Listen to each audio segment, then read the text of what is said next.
Good morning, good evening, everyone. I hope you all had a fantastic weekend.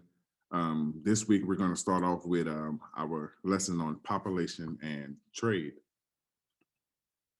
Our learning objective for today is today I will learn about the population and trade of Africa so I can be educated on where most Africans live and work. I know I have it when I can use this knowledge to discuss in class and with my family and friends as well.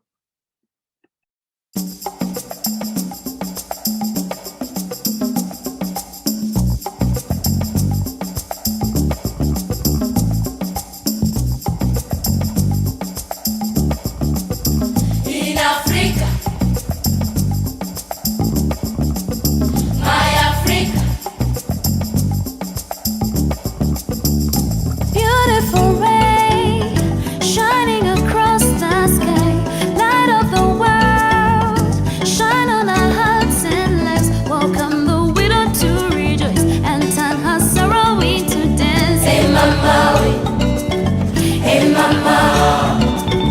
In Africa, my Africa, beautiful Africa, hey, my Africa, beautiful sun, making the world to see. Darkness is gone, letting our hearts break free. Watch little colored boys and girls shaking the shadows into dust. Hey mama, hey mama, hey mama. Hey mama, in Africa, my Africa, beautiful Africa, hey, my Africa, in Africa, my Africa, beautiful Africa, hey, my Africa.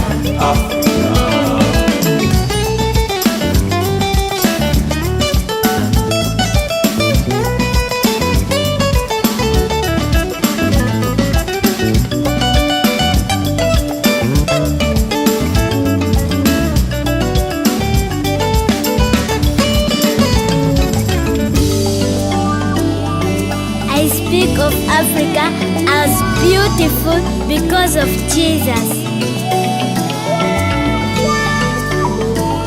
He has given us life and life so abundantly.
Okay, so location, climate, and physical characteristics have a huge impact on where people live and how they trade in Africa.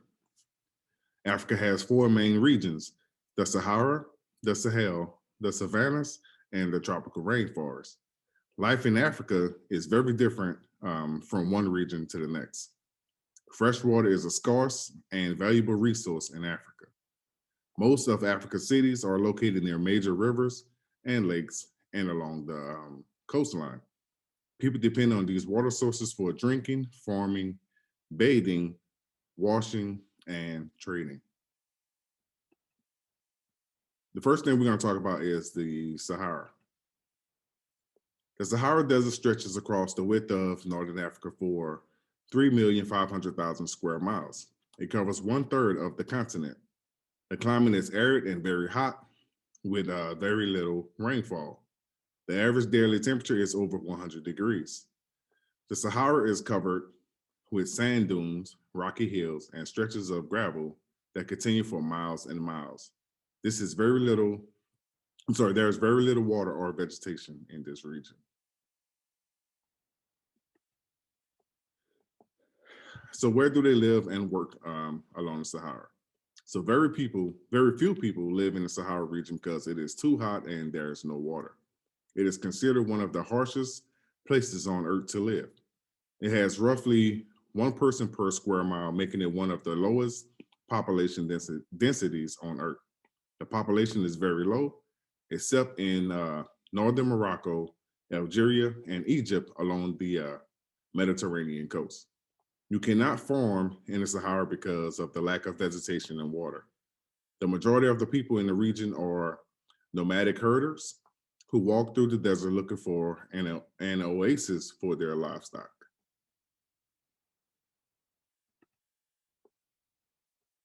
Trade is very difficult because of the extreme heat. Nomads use camels, but the majority of the people cross the Sahara by plane. Trucks specially equipped to handle sand are also starting to become more common. Then we have the Sahel. The Sahel is a strip of dry grassland that is located south of the Sahara. It is a dry, semi-arid region that is slowly turning into a desert. It gets more rainfall than the desert, but still receives very little, with an average of only 7 inches per year. The Sahel is relatively flat with few mountains and hills. Vegetation is sparse here. Grasses and shrubs are unevenly distributed. Sahel has been experiencing longer and longer periods without rain, thus making life more difficult throughout the region. Since food and water are so hard to find, more and more tribes on the Sahel are moving south to the Savanna region. Live and work. So like the Sahel has a low population density. People have tried to live here, but generations of overgrazing and desertification have caused soil erosion. Mostly nomadic goat herders and small farming communities inhabit the Sahel region. Most people in the Sahel are subsistence farmers or livestock herders, although both occupations are becoming more and more difficult because of desertification. Some people also work in the iron ore and uranium mines located here.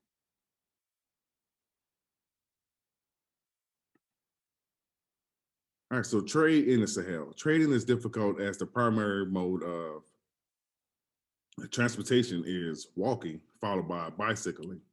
People have to walk for many miles just to get water. Some people still live here in the Sahel, but trade areas along the eastern Atlantic coast and along the Nile River.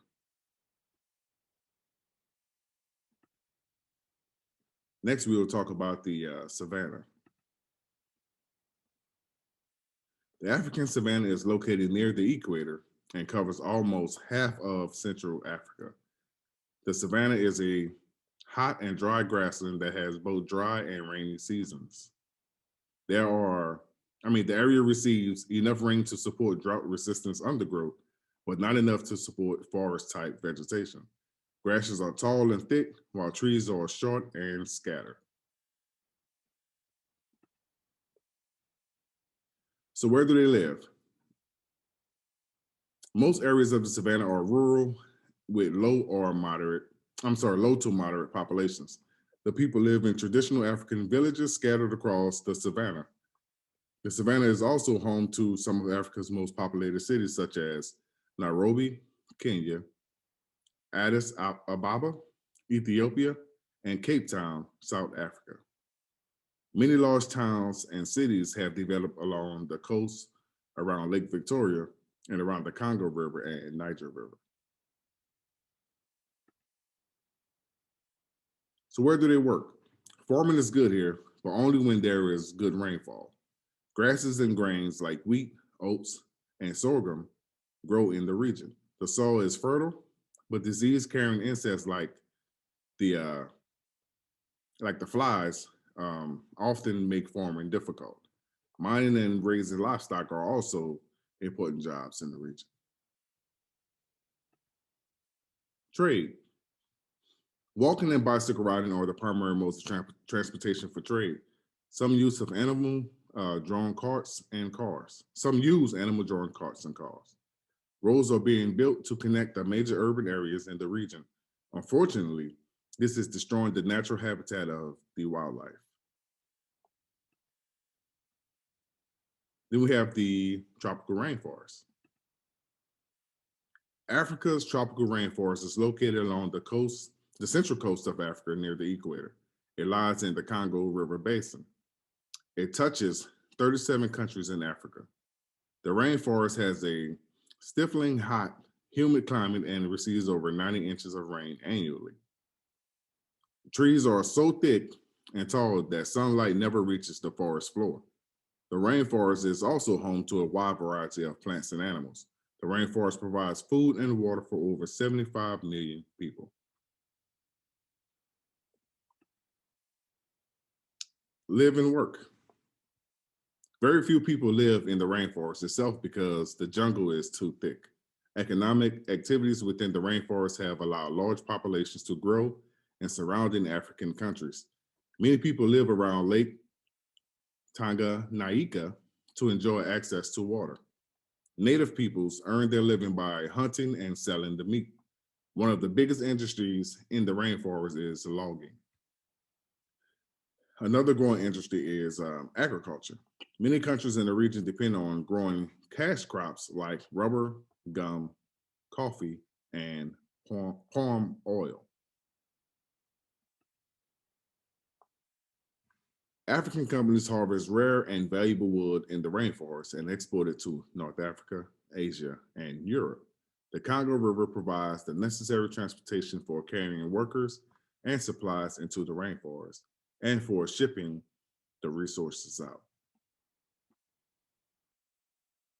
All right, so in summary, we talked about the four regions: the Sahara, the Sahel, the Savanna, and rainforest. So each specific region has a reason for why the population is what it is and what it takes for these people to work and provide food and water for their family. All right, so lastly, of course, guys, there is an assignment that goes along with the lesson. So the assignment reads, which African region would you prefer to live in? Why? Write an opinion statement of why you feel this way about that region. Be sure to include reasons to support your own opinion, such as climate, location, where people live, and where they work and travel. So again, this assignment, we want you guys to use at least 5 sentences in this assignment. Make sure you check your spelling, your grammar, and your punctuation. And that is all I have for today, everyone. Good luck on your assignment, and it's glad to see you all back in class. Have a good day.